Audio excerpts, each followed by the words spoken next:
Info Afrique sur AL24 News, bienvenue.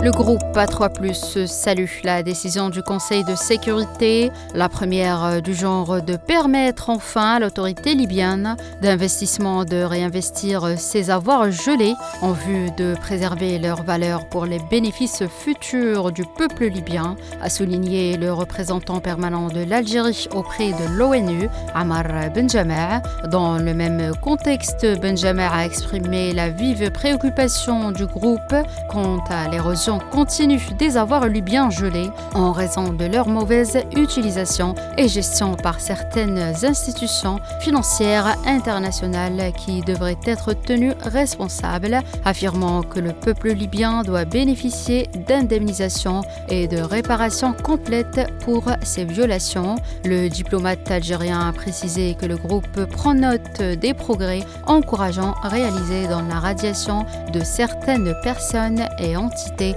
de la liste des sanctions car ne répondant plus aux critères pour y figurer.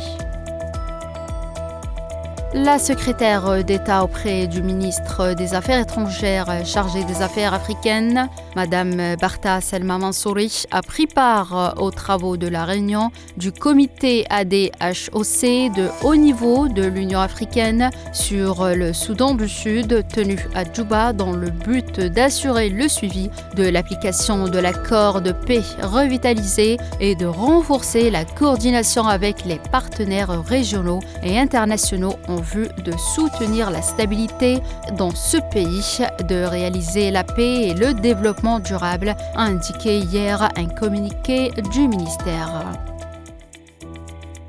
Le coordonnateur des organisations agricoles et d'élevage espagnoles, Andrés Góngora, a appelé l'Espagne et l'Union européenne à mettre en œuvre immédiatement et sans délai de grâce la décision de la Cour de justice de l'UE annulant définitivement les accords de pêche et d'agriculture liant le bloc au Maroc et qui inclut les territoires sahraouis occupés, ont rapporté des médias locaux.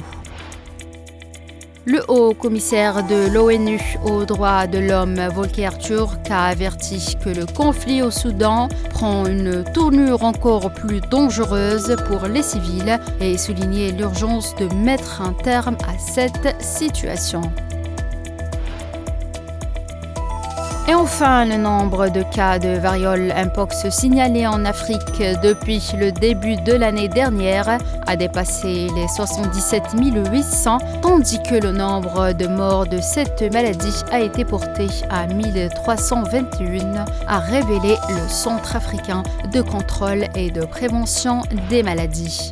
C'est la fin de cette édition africaine. Merci de l'avoir suivi.